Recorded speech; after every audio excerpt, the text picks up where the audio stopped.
On today's show, Daimler is going to break up into 3 separate companies. VW adds yet another crossover to the lineup, and all that ADAS technology is truly reducing car crashes. All that and more coming right up on Autoline Daily.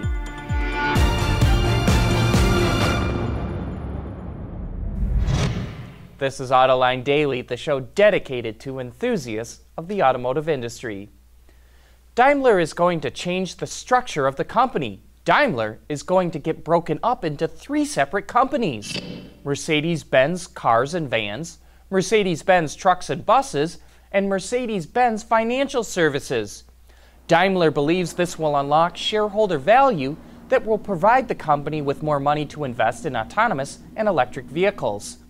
Analysts say that the truck and bus group alone could be worth 31 billion euros. Daimler's total market capitalization is around 64 billion euros. The plan could be announced at the company's shareholder meeting in April of 2019. Speaking of corporate shakeups, Ford just named Jason Liu as the new chairman and CEO of its China operations. He will be in charge of its import business, Lincoln, and joint ventures. Liu joins Ford from the supplier Key Safety Systems, where he was president and CEO for the past 10 years. By the way, Jason Liu was our guest at the Autoline Supplier Symposium. If you want to see what he was talking about, we'll have a link to that in the transcript or description box for you to check it out if you want. Ford also announced that its VP of Powertrain Engineering, Bob Fisetti, is retiring. He will be replaced by David Philippi, who's been with the company for 25 years and was most recently the vehicle line director for North American trucks, large SUVs, and commercial vehicles. Bob Fisetti was our guest on Autoline This Week recently, and we'll provide a link for that interview too. How's the market segment for small pickups doing? Well, that's coming up next. Autoline Daily is brought to you by Bridgestone Tires, your journey, our passion. Dow Automotive Systems, advanced materials that deliver better results. And by Lear, a global leader in automotive seating and electrical systems. The small pickup segment in the U.S. captured a lot of media attention when Chevrolet, GMC, and Honda jumped back into it. Now Hyundai just confirmed it's going to join the club with the Santa Cruz, and Ford will be back in a couple of years with the Ranger. No wonder there's so much interest. The segment continues to grow and gain market share. The Toyota Tacoma leads the segment, followed by the Chevrolet Colorado and the ancient Nissan Frontier. Next up is the Honda Ridgeline, but don't get too excited by the huge sales increase. That's compared to a year ago when production was still ramping up. Last on the list is the GMC Canyon, whose sales are down considerably. Maybe that has to do with the Honda Ridgeline getting into the segment. Even so, GMC says it cannot keep up with demand for up-level crew cabs and that it's adding capacity to make more Denali versions. The Insurance Institute for Highway Safety says that lane departure warning systems are helping to cut down on crashes. The technology helped reduce single vehicle, sideswipe, and head-on collisions 11%, and lowered injuries by 21%. If all vehicles were equipped with lane departure warning, it says 85,000 crashes and 55,000 injuries could have been avoided in 2015.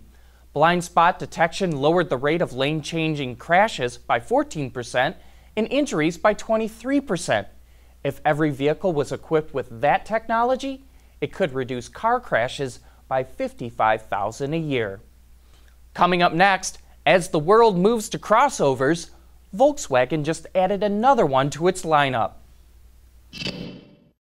Lighter, safer, stronger, quieter, and more sustainable. Tell us where you need to go, and we'll help you get there.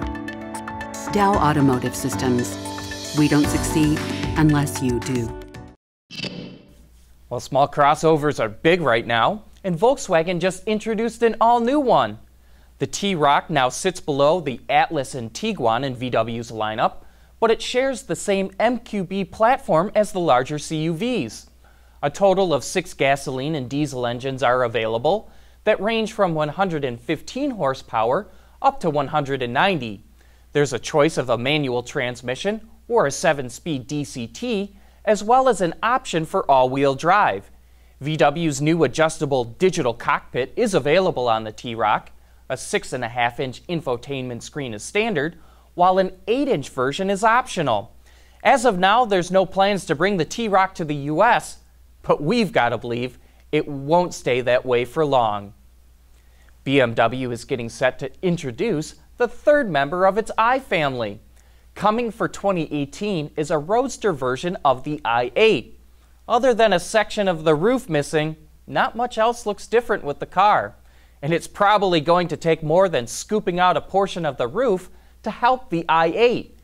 BMW has only sold 275 so far this year in the US. And hey, don't forget to join us for Autoline After Hours this afternoon, when we're going to be talking about HCCI engines. A company called Nautilus says it has the solution on how to make these engines work, and if they're right, it could be a game changer for the internal combustion engine.